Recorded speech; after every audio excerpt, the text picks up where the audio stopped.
कैसे देखते हैं अभी जिस तरह से प्रोटेस्ट करने के लिए लोग सड़कों पे उतरते हैं, कैंडल मार्च लेकर निकलते हैं, उसमें भी जो है पुलिस ने मुकदमा दर्ज कर दिया एक सपा नेता समेत 35 अज्ञात लोगों के खिलाफ।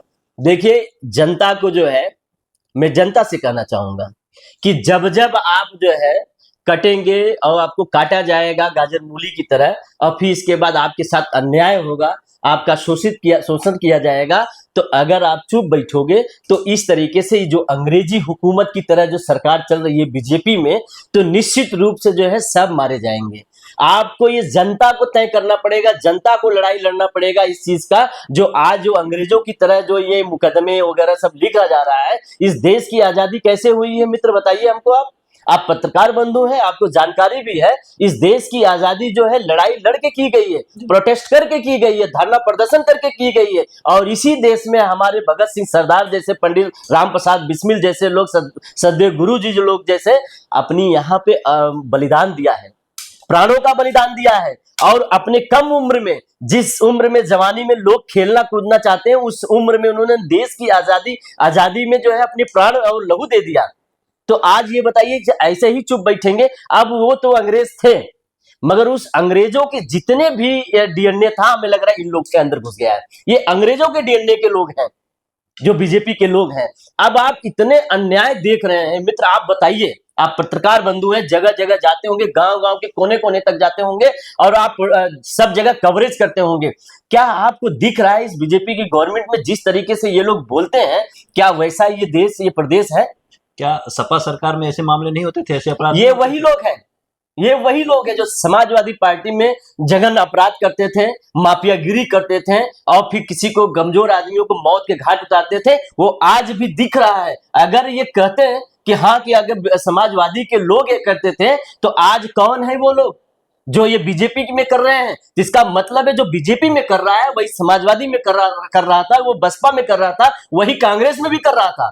ये वही लोग हैं जो बीजेपी के संरक्षक दिए हुए व्यक्ति हैं। तो आज ये राज कपूर सिंह जो है, ये बाबा जी के ही तो सजाती का व्यक्ति है। अब पुलिस किसके यहाँ बैठी है? वो राजू मौर्य के यहाँ। प्रिया बेटी जो अपनी प्राण दे दी, वो उसके अंदर जो दर्द रहा होगा ना भाई, वो बता नहीं पाई अपने बाप को, अपने माँ को। बहुत कुछ बोलने की कोशिश की उनके पिता के कहने से, कि कुछ बोलना चाह रही थी, कुछ बताना चाह रही थी। क्या क्या घटना घटित हुई होगी उसकी। अभी भी हमारी इस देश की जो संस्था है बताते हैं कि नंबर 1 पे डिजिटल में चला गया, मगर पोस्टमार्टम का रिपोर्ट इतना लेट आता है, और लेट आने के बाद भी हमारे पत्रकार बंधुओं तक नहीं पहुंच पाता है। चौथा स्तंभ होता है ये देश का, क्यों नहीं दिया जाता है, क्यों नहीं खुलासा किया जाता है? क्योंकि खुलासा हो जाएगी तो इनकी कलई खुल जाएगी कि कैसे होता है। जैसे आप फर्रुखाबाद में देखें, कृष्ण जन्माष्टमी के समय में 2 बेटियों के साथ जो है रेप होता है, गैंग रेप होता है, फिर इसके बाद उसको पेड़ पे लटका दिया जाता है और दिखा दिया जाता है कि सुसाइड। क्या, कैसे न्याय मिलेगा इस देश में? इस तरीके से कार्य होगा और उसको सुसाइड दिखा देंगे। अब देखिए ये प्रिया बेटी का, ये कोई किसी से छुपा है क्या? किसी से छुपा हो तो बताइए हमको। वो स्कूल में जाती है, पढ़ने जाती है, लगातार आती जाती रहती है, तब तो ऐसा कोई घटना नहीं की, और फिर इसके बाद कौन सी मजबूरी ऐसी हो गई कि वो छत से छलांग मार के नीचे गिर गई? ये वहां के लोग ये भी बताएं कि एक बेटी और वहां फांसी लगा के मर गई, कोई आवाज नहीं आया, कोई बोला नहीं। तो जो छोटे जगह स्थान पे अपने बच्चों को पढ़ाते हैं, वो कोई मलेशिया नहीं भेजता, कोई विदेश नहीं भेजता पढ़ने के लिए, क्योंकि वो पैसे वाले लोग भेज सकते हैं। गरीब का बच्चा, किसान का बेटा तो यही न रहेगा। किसान का बेटा किसानी करता है, और उसी के बच्चे जो है पढ़ाई करके जो है बॉर्डर पे जाके खड़े हो जाते हैं। तो यही तो 2 ही 3 लोग हैं जो देश की पूर्ण रूप से स्ट्रक्चर है।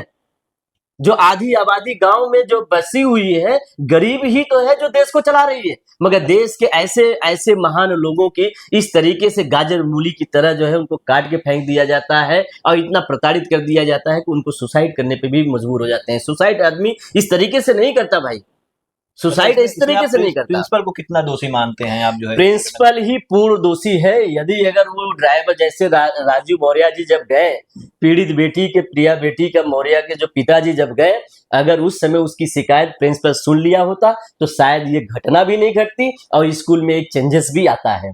अगर स्कूल, मैं तो ये भी कहूंगा कि कोविड के टाइम में बहुत बच्चे स्कूल नहीं गए थे, उनको डिग्री दे दी गई थी। हम कहेंगे कि उस स्कूल के जो आधे अधूरे बच्चे पढ़े हुए हैं, उस स्कूल को सीज कर दिया जाए, और जो बच्चे जो है बोर्ड एग्जाम के बच्चे हैं, उनका जो है डिग्री जो है जैसे ही साल बीतता है वैसे उस स्कूल से डिग्री दिलवा दी जाए, और उस स्कूल को क्योंकि सीज कर देना चाहिए जब तक क्लियर ना हो जाए, और कितने अपराध हुए हैं उसमें देखें कि कितने लोग उस अपराधी हैं, कितने लोग उस अपराध में लिप्त हैं। जब तक ये सही जांच ना है तब तक लिए वो विद्यालय सीज कर दिया जाए। और क्योंकि सबसे बड़ा दोषी वहां के चलाने वाले स्कूल का प्रिंसिपल ही है, अभी तक पकड़े नहीं गए, जबकि इनका एफआईआर होना चाहिए, पकड़ा जाए, वो नहीं पकड़ा गया, ड्राइवर को पकड़ के जेल में डाल दिए हैं। तो क्या दिखाना चाहते हैं आप कि हाँ हमने पकड़ लिया? जो सही गलत करने वाला व्यक्ति है उसको सही तरीके से पुलिस नहीं पकड़ती, क्योंकि पुलिस भी जो है पता नहीं इनकी आत्मा मर गई है, इनके आंख के आंसू जो होते हैं आदमी को, इसी तो कहते हैं भारत हमारा जो है भारत माता कहा जाता है, इसी भारत में ममता मई होती है। किसी देश के पीछे माता नहीं लगा होता है, यही एक देश है जिसमें माता लगा हुआ है। एक सवाल, यहाँ ममता मई मर गई है सबकी। एक सवाल लोग ये भी उठाते हैं कि जब कोई भी ऐसा हादसा होता है तो समाजवादी पार्टी के लोग राजनीति करने लगते हैं। मैं ये बात आपको बता चुका हूं पत्रकार बंधु कि हमको राजनीति करने, मैं राजनीति विपक्ष में बैठा व्यक्ति हूं। सही बात है कि हम सरकार में भी रहे हैं, हमारे माननीय मुख्यमंत्री साहब मुलायम सिंह यादव जी भी 3 बार के मुख्यमंत्री रहे, 1 बार के हमारे राष्ट्रीय अध्यक्ष अखिलेश यादव जी भी रहे। तो हम भी एक जिम्मेदार व्यक्ति हैं इस प्रदेश के, हमारी भी जिम्मेदारी होती है कि अपने जितने भी हमारे यहाँ के उत्तर प्रदेश वासी हैं, अगर उनके साथ कुछ भी हो रहा है, कुछ भी गलत हो रहा है, या उनको शोषित वंचितों के साथ कुछ भी अपराध हो रहा है, हम नहीं खड़े होंगे, हम नहीं खड़े होंगे। क्या हम इस देश के, इस प्रदेश के नहीं है?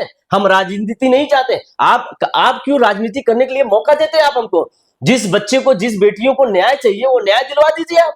सबसे ज्यादा अगर करप्शन, भ्रष्टाचार और लूट, डकैती, हत्या, माफियागिरी किसी सरकार में चली है तो वो बीजेपी में चली है, और बीजेपी के ही लोग हैं जो और भी सरकार में आने के बाद इस तरीके से कुकर्म करते हैं। भाजपा तो लगातार समाजवादी पार्टी को टारगेट करती है कि सबसे ज्यादा लूट, डकैती है, हत्याएं जो है वो सब समाजवादी पार्टी के कार्यकाल में हुई है।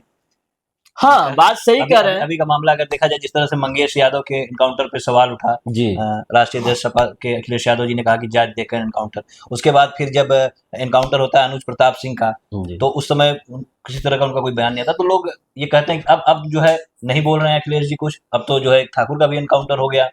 क्यों नहीं बोल रहे हैं? हम तो अभी भी जांच के लिए बोल रहे हैं। एक मुकदमे वाले व्यक्ति को, अनुज प्रताप सिंह की हत्या आप कर देते हैं, तो उनके पिताजी का बयान सुना था कि नहीं, कि 40 मुकदमे वाले व्यक्ति को जो है क्यों नहीं उसकी हत्या कर दी गई? हमारे बेटे के ऊपर एक ही मुकदमा था, और फिर इसके बाद वो सूरत गया था, सूरत से उसको उठा के लेके आते हैं। क्यों? क्योंकि इनको जो है ना, तराजू का जो तौल होता है ना, उसको बराबर करना था, कि इसमें रखा हुआ है गेहूं और इसका वजन भार इसमें डाल दो, गेहूं तो जो है तौल तो गया, और तौलाने के बाद जो है उसमें तराजू में उसी बराबर का भार रख के ये सेटलमेंट सिस्टम में बैठा रहे हैं। ये क्या ना, बही खाता अपना सही कर रहे हैं, जिसको कहा जाए ना अकाउंट बैलेंस को मेंटेन करना। तो ये अपने राजनीतिक, अपने कुर्सी को बचाने के लिए ना ये बैलेंस बना रहे हैं, क्योंकि इनको पिछड़े का भी वोट मिलता है, अगड़े का भी वोट मिलता है, तो अगड़े पिछड़े का वोट लेना है, राजनीति करना है, और इसी तरीके से हत्या प्रदेश में करवाना है, लूट कराना है, माफियागिरी कराना है। और जितने इनके 106 वाले जो माफिया रहेंगे, 46 वाले माफिया रहेंगे, 88 वाले रहेंगे, 81 वाले रहेंगे, और 37-38 वाले रहेंगे, इनको क्या करेंगे, इनके गर्दन पे गलबैया करके ये कोल उनको बैठा के चाय पिलाएंगे। जितने माफिया है उत्तर प्रदेश में, अगर आप एक माफिया को उड़ा दो, 46 वाले को उड़ा दो और 106 वाले को उड़ा दो, देखिएगा उत्तर प्रदेश में सब माफियागिरी खत्म हो जाएगी, लूट घसोट खत्म हो जाएगी, चोरी बेईमानी। क्योंकि ये नहीं कर सकते, अगर ये करेंगे तो फिर बड़ा हल्ला होगा, क्योंकि उन्हीं के सजाती के लोग हैं, बहुत हल्ला होगा। तो मैं यही कहना चाहता हूं, देखिए हमारे ऊपर आपको जो है कुल फोड़ने से कोई मतलब नहीं निकलता, आप अपने मिट्ठू मियां मत करिए, क्योंकि आरोप आपके ऊपर यही जनता लगाती है, और आपको दिखा भी दी है इसी लोकसभा में 37 सीट ला के उत्तर प्रदेश में एक अकेला जो तीसरे स्थान की पार्टी बनी समाजवादी पार्टी, सब जात सर्व समाज के लोगों ने दे के दिखा दिया, और इसीलिए बौखलाए हुए हैं ये, इसी वजह से ऐसे कांड किए चले जा रहे हैं कि देखते हैं ये अच्छा होगा, इससे हो जाएगा। ये तो एक्सपेरिमेंट कर रहे हैं, इनको आज जो इंसान दिख रहा है ना, एक्सपेरिमेंट केमिकल लग रहा है इनको, कि एक्सपेरिमेंट कर रहे हैं। तो आदमी इनको समझ में नहीं आया, क्योंकि देखिए न तो बीवी बच्चे वाले लोग हैं ये जो मुखिया बैठे हुए हैं, इनके पास न परिवार है, न बेटा है, न बेटी है, न तो कोई है, तो इनको दर्द क्यों होगा? जो अपने पिता के अंतिम संस्कार में नहीं शामिल होता है, पत्रकार बंधु इस पे ध्यान दीजिएगा, तो उनके अंदर की ममता क्या होगी? उनके अंदर जो हृदय है, हम तो कहते हैं कि मैं उस चीज से नहीं जोड़ना चाहता हूं। एक संत व्यक्ति हैं, सनातनी व्यक्ति हैं, जिस तरीके से आप देखे होंगे कि हत्या के बाद हाथरस का कांड देखे थे कि नहीं आप? जिस बेटी के, दलित बेटी के साथ गैंगरेप होता है, इन्हीं के सजाती के लोग करते हैं, फिर इसके बाद गैंगरेप करने के बाद गला दबा के मार डालते हैं। मारने के बाद पुलिस वाले जो है उसको उठा के अंतिम क्रियाक्रम करने जाते हैं, तो मुख्यमंत्री जी के आदेश से कि लाश देना नहीं परिवार को, तुम ही फूंक देना, तो ऊपरी के कंडा से और पेट्रोल और डीजल डाल के वहीं के पुलिस के लोग होते हैं। तो क्या ये हिंदुत्व के मानेंगे? क्या वो हिंदू नहीं है?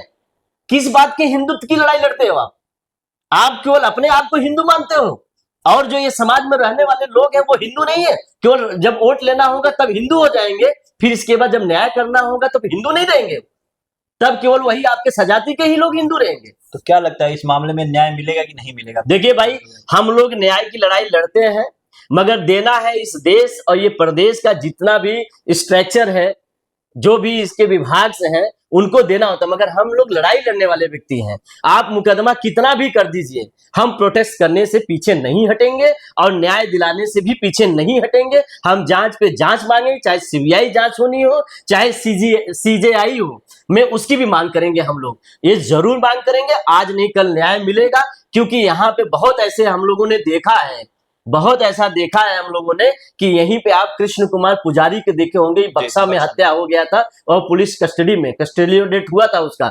तब इसके बाद कितने दिन के बाद जो है हाई कोर्ट, सुप्रीम कोर्ट से उसका जो है न्याय आती है। न्याय होने के बाद जितने भी दोषी पुलिस थे वो जेल के सलाख में है। हमारे पास अभी कोर्ट है, हम कोर्ट के भरोसे उन पे जाएंगे, उन पे विश्वास भी है, क्योंकि अभी जो मोहित खान थे अयोध्या वाले, अभी उनका डीएनए टेस्ट हुआ, डीएनए टेस्ट में जो है उनका डीएनए नहीं मिला, उनके नौकर का मिला। तो नौकर से कैसे उनको आप मत कर, नौकर तो वहां नौकरी करने वाला व्यक्ति था, वहीं वो भी नौकरी करने वाली थी। उन लोगों का सब कुछ जो रहा होगा, क्योंकि वो कह भी रहा है पुलिस कस्टडी में, थाने में भी कह रहा है कि भाई वो हमारा उसका लव मैरिज था, हमारे वजह से, इसमें दादा और चाचा का कुछ लेना देना नहीं है। चाचा से कोई मत नहीं सुन रहे, क्योंकि उनको क्या है ना कि जो बीजेपी के अधिकारी कर्मचारी लोग हैं, उनको ये लगता है कि समाजवादी पार्टी से जोड़ के कैसे हम किसी को बदनाम करें और पार्टी को कैसे बदनाम करें, बस वही इनकी सोच है। उसी तरीके से हर जगह हर काम केवल समाजवादी, क्योंकि जो 37 सीट समाजवादी को मिल गई है ना,